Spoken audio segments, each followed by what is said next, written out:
प्यारे दोस्तों, आज हम आपको एक अजीब तोते के बारे में बताएंगे जिसके बारे में जानकर आप हैरान रह जाएंगे। ये वाक़या हजरत लुकमान हकीम और उनके तोते का है। जो तोता बिना कुछ खाए पिए लगातार 6 महीने तक उड़ता रहा।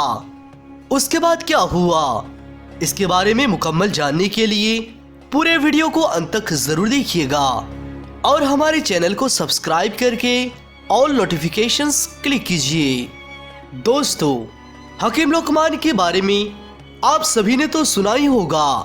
हजरत हकीम लुकमान अल्लाह के एक नेक बंदे और अल्लाह के वली थे। आपकी विलादत अल्लाह के नबी हजरत दाऊद अलैहिस्सलाम के दौर में हुआ और आपका विसाल हजरत यूसुफ अलैहिस्सलाम के दौर में हुआ, जो रमला के करीब है और रमला फिलिस्तीन में मौजूद है। हजरत लुकमान हकीम अलैहिस्सलाम नबी थे या नहीं, ये बात अभी तक वाज़ेह नहीं है, लेकिन कुछ बुजुर्गों का ये कहना है कि वो अल्लाह के नबी थे, लेकिन वो अल्लाह के नेक बंदे और अल्लाह के वली थे। इस बात को सभी लोग मानते हैं। अल्लाह सुब्हानहू व तआला ने हजरत लुकमान हकीम अलैहिस्सलाम को हिकमत और दानाई बख्शी थी। आपकी हिकमत यूनान में मशहूर थी, जिसे तिब्बे यूनानी कहते हैं।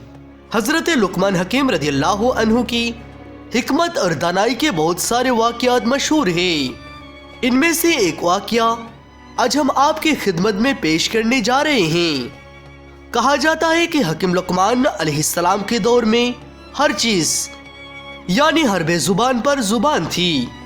जड़ी बूटियां खुद बोलकर हकीम लुकमान को बता देती थी कि हम इस मर्ज की दवा हैं या हम में इस मर्ज के लिए शिफा है। दोस्तों, हकीम लुकमान अलैहिस्सलाम की हवाले में एक वाक़या बहुत मशहूर है कि हकीम लुकमान ने समंदर के दूसरे किनारे को ढूंढने का इरादा किया।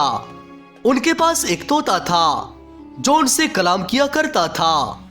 हकीम लुकमान ने अपनी हिकमत से जड़ी बूटियों के साथ एक ऐसी दवा तैयार की जिससे तोता बगैर खाए पिए और बिना थकावट के 6 महीने तक अपनी उड़ान को जारी रख सकता था।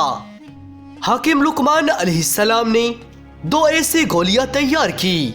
इनमें से एक तोते को खिला दी और दूसरी उसके गले में बांध दी और तोते को नसीहत की कि ये गोली खाने के बाद 6 महीने तक बगैर किसी खाए पिए, बगैर किसी भूख प्यास के तुम अपनी उड़ान को जारी रख सकते हो। और साथ ही ये नसीहत भी की, अगर तुम्हें कहीं पर भी थोड़ी सी भूख या प्यास या थकावट महसूस हो तो तुम दूसरी गोली खाकर वहां से अपनी वापसी का सफर पकड़ लेना। तोते ने हकीम लुकमान से इजाजत ली और समंदर की तरफ अपनी उड़ान को जारी कर दिया। तोता लगातार 6 महीने तक अपनी उड़ान को जारी रखे हुए था, लेकिन अभी तक उसको समंदर का दूसरा किनारा नहीं मिला। तोते को उड़ते हुए तकरीबन 6 महीने से भी ज्यादा अरसा गुजर चुका था। अब इसे भूख और प्यास महसूस होने लगी थी और थकावट का भी एहसास होने लगा था, मगर यहाँ तक जहाँ वो तोता जा चुका था वहाँ समंदर का दूसरा किनारा तो दूर, उसके आसपास दूर दराज तक ना कोई दरख्त था ना कोई पहाड़ जिनके ऊपर बैठकर वो सांस ले सकता था। थोड़ा आगे जाने के बाद आखिरकार इसे समंदर में एक चट्टान नजर आई और तोता इसके ऊपर जाकर बैठ गया। दरअसल वो चट्टान नहीं बल्कि एक बहुत बड़ी मछली थी, लेकिन तोते को अभी ये नहीं पता था कि ये चट्टान नहीं बल्कि बहुत बड़ी मछली है। थोड़ी देर में मछली ने हरकत की तो तोता ये देखकर हैरान और परेशान हो गया। वो ये देख रहा था कि ये चट्टान कैसे हरकत कर रही है। जब मछली ने अपना मुंह बाहर निकाला तो वो भी इस तोते को देखकर हैरान हो गई और इससे कलाम करने लगी, क्योंकि उस वक्त हर चीज को जबान थी। मछली ने उससे पूछा कि तुम कौन हो और यहाँ तक कैसे आए। तोते ने कहा तुम कौन हो? तो मछली ने कहा मैं समुंदर की एक मखलूक हूँ। तब तोता बड़ा हैरान हुआ اور کہنے لگا اللہ تعالیٰ کی پناہ، میں نے اپنی زندگی میں آج تک اتنی بڑی مچھلی کبھی نہیں دیکھا۔ طوطا نے کہا میں حکیم لقمان کی طوطا ہوں اور مجھے لقمان حکیم نے سمندر کا دوسرا کنارہ ڈھونڈنے کے لیے بھیجا ہے۔ میں نے بہت زیادہ سفر کیا ہے لیکن ابھی تک مجھے سمندر کا دوسرا کنارہ نہیں ملا اور اب میں بہت تھک گیا ہوں اور اب اس سے آگے نہیں جا سکتا۔ کیا تم جانتے ہو کہ سمندر کا دوسرا کنارہ کہاں ہے؟ تو مچھلی نے کہا تم مجھے پہلے یہ بتاؤ تم یہاں تک پہنچے کیسے ہو؟ نہ یہاں کوئی پہاڑ ہے نہ ہی درخت جن کے اوپر بیٹھ کر تم سانس لے کر یہاں تک آ سکتے ہو۔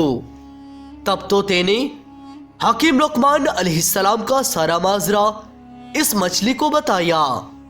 تو مچھلی نے کہا سمندر کا دوسرا کنارہ کہاں ہے یہ تو مجھے بھی پتا نہیں، لیکن میں اتنا کر سکتی ہوں تم جہاں سے آئے ہو وہاں تمہیں پہنچا سکتی ہوں، کیونکہ اگر میں سمندر کے اندر جاتی ہوں تو بہت بڑی مچھلیاں سمندر میں موجود ہے جو مجھے کھا جائے گی۔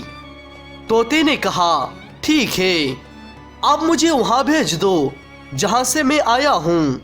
تو مچھلی نے کہا ٹھیک ہے تم میرے پیٹھ کے اوپر بیٹھ جاؤ۔ تو طوطے نے ایسا ہی کیا، وہ مچھلی کے پیٹھ کے اوپر آ کر بیٹھ گیا۔ مچھلی نے اپنے کروٹ کو بدلا اور طوطے کو اس جگہ پہنچا دیا جس جگہ سے اس نے 6 مہینے پہلے اپنا سفر شروع کیا تھا۔ طوطا یہ دیکھ کر بہت حیران ہو گیا کہ مچھلی نے ایک ہی جھٹکے میں وہاں کیسے پہنچ گئی۔